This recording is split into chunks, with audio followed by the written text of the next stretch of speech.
Hello दोस्तों, स्वागत करता हूँ एक बार फिर से आपका अपने यूट्यूब चैनल जीरो टू ज़्यादा पे। तो एमसीक्यू सीरीज मैंने जो स्टार्ट करी थी उसमें आज ये पार्ट 12 है और पाठ 12 है मेरे भाई। मैं 20 से 30 एमसीक्यूज हर चैप्टर के लाता हूँ, प्रोवाइड कराता हूँ, और वो एमसीक्यू बहुत ही मोस्ट इंपॉर्टेंट होते हैं। फ्यूचर ईयर क्वेश्चन एफवाईक्यूज होते हैं मेरे भाई, जो भविष्य में आने वाले हैं मेरे भाई। वो प्रश्न मैं यहाँ पे रखा हूँ जो आपके 2026 बोर्ड एग्जाम में आएंगे। ठीक है मेरे भाई, वैसे प्रश्न को मैं रखा हूँ। और आज 12वां चैप्टर है। 12वें चैप्टर का नाम है विद्युत धारा के चुंबकीय प्रभाव। मेरे भाई यहाँ से 1 से 2 एमसीक्यू जरूर से जरूर आते हैं।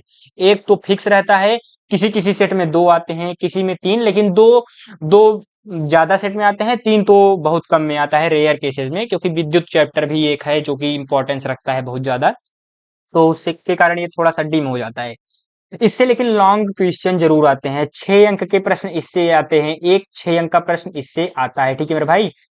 तो इस चैप्टर को आपको थ्योरी में जो है वर्णनात्मक प्रश्न और जो है बहुविकल्पीय प्रश्न, दोनों प्रश्न को तैयार करना है।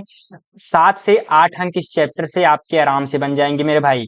तो बिना किसी देरी के वीडियो को स्टार्ट तो पहले ही कर चुके हैं, लेकिन अपने जो है कंटेंट को स्टार्ट करते हैं मेरे भाई।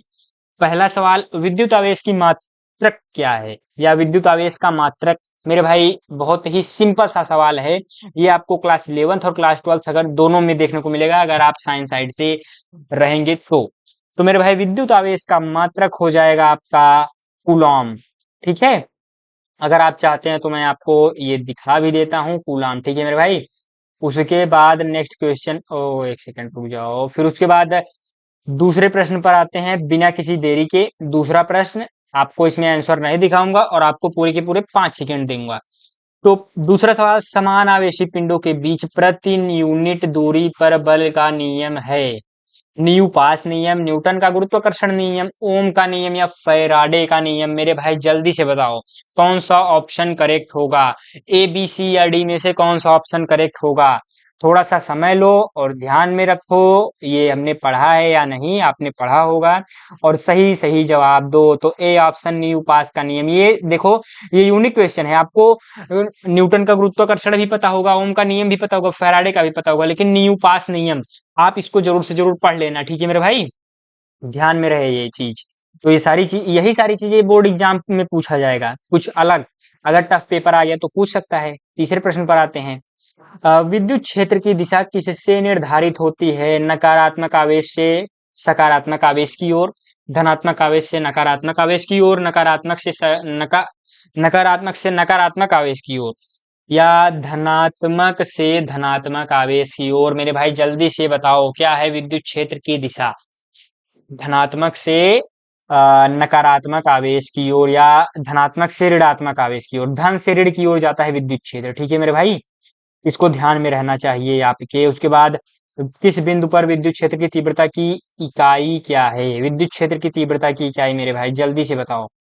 न्यूटन, वोल्ट प्रति मीटर, एम्पियर, या टेस्ला। जल्दी से बताओ मेरे भाई क्या ऑप्शन करेक्ट हो जाएगा। तो ऑप्शन बी करेक्ट हो जाएगा, वोल्ट प्रति मीटर। ठीक है, वी बाई एम, बी बराबर वी बाई एम। ठीक है मेरे भाई, तो वही वोल्ट प्रति मीटर हो जाएगा, या वी बाई एल भी कह सकते हो। उसके बाद बिंदु विद्युत क्षेत्र की रेखा किसे दर्शाती है। आवेश की गति, विद्युत क्षेत्र की दिशा, चुंबकीय क्षेत्र की दिशा, ऊर्जा के प्रवाह को।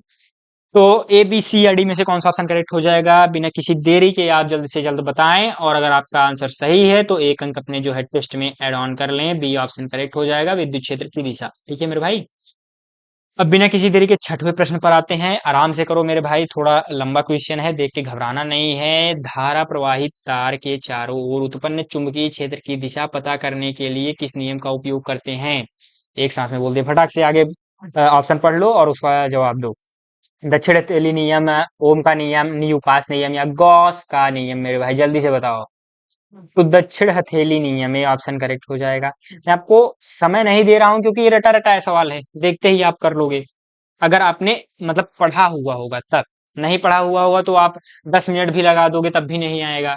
अगर तुक्का मार लो तो दूसरी चीज है। 7वें सवाल पर, चुंबकीय क्षेत्र की एसआई यूनिट क्या है। ठीक है मेरे भाई, वोल्ट, एम्पियर, टेस्ला, या नूक।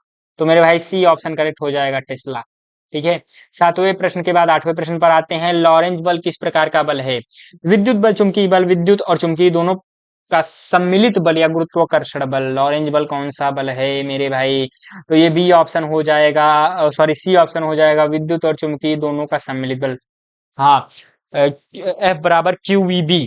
ये फॉर्मूला भी आपने पढ़ा होगा, एफ बराबर Q V B, V cross B होता है, ठीक है मेरे भाई। तो ये विद्युत और चुंबकीय दोनों का सम्मिलित होता है, ठीक है मेरे भाई। उसके बाद विद्युत चुंबक क्या है? अस्थायी चुंबक, अस्थायी चुंबक, नकारात्मक चुंबक या विद्युत आवेश? तो मेरे भाई इसका बी ऑप्शन करेक्ट हो जाएगा, अस्थायी चुंबक, ठीक है मेरे भाई।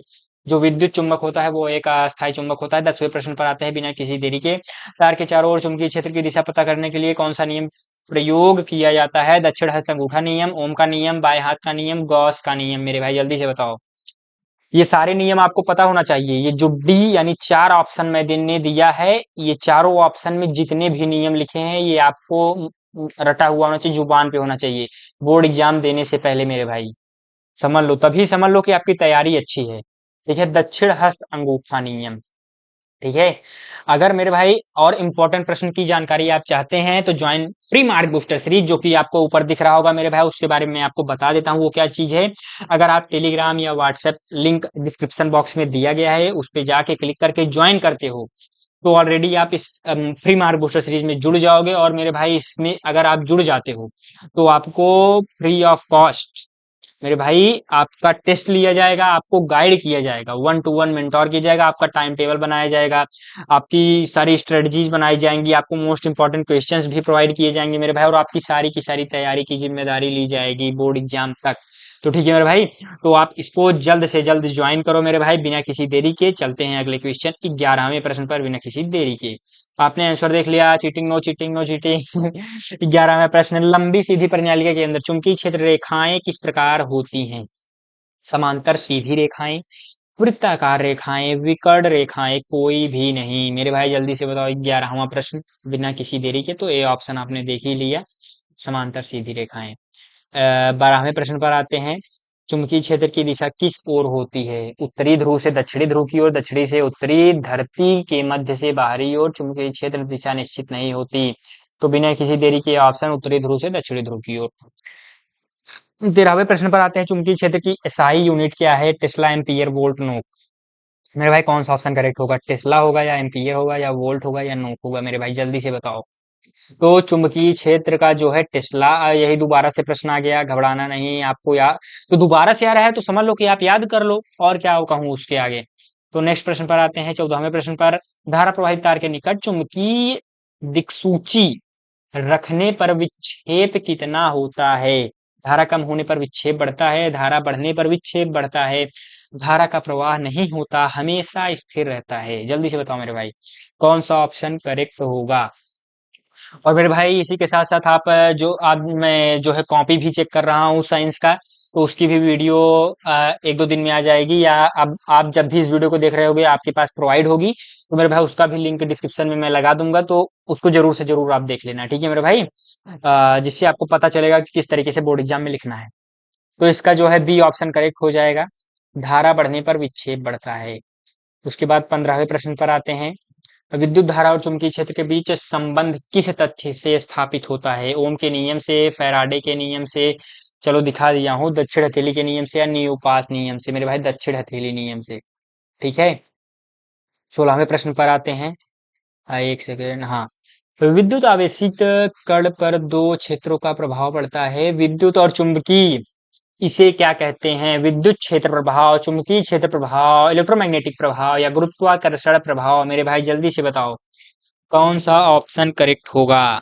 जल्दी से बताओ। तो इलेक्ट्रोमैग्नेटिक प्रभाव यानी सी ऑप्शन आपका जो है करेक्ट हो जाएगा।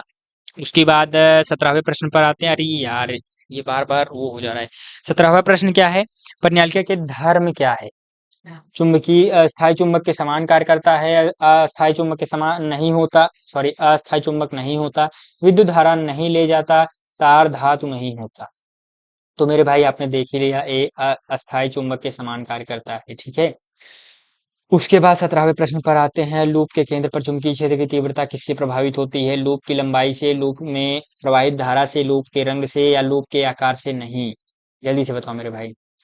तो लूप में प्रवाहित धारा से, ठीक है मेरे भाई, लूप में, ओ एक सेकेंड, लूप में प्रवाहित धारा से बी ऑप्शन करेक्ट हो जाएगा। अब ये रिक्त स्थान भरें, बहुत दिनों बाद ये बोल रहा हूं मैं। तो फिल इन द ब्लैंक्स। धारावाही तार डैश डैश उत्पन्न करता है क्या? केवल विद्युत क्षेत्र, चुंबकीय, केवल चुंबकीय क्षेत्र, विद्युत एवं चुंबकीय दोनों क्षेत्र, कोई भी नहीं। धारावाही तार जो होता है ये केवल चुंबकीय क्षेत्र करता है, ठीक है मेरे भाई, उत्पन्न, ठीक है, केवल चुंबकीय क्षेत्र, ठीक। 20वें प्रश्न पर आते हैं। तो विद्युत चुंबक क्या होता है? अस्थायी चुंबक, अस्थायी चुंबक, नकारात्मक चुंबक, कोई चुंबक नहीं। मेरे भाई जल्दी से बताओ, आपने चुंबक के बारे में पढ़ा है तो जल्दी से बताओ क्या होगा? अस्थायी चुंबक मेरे भाई, ठीक है।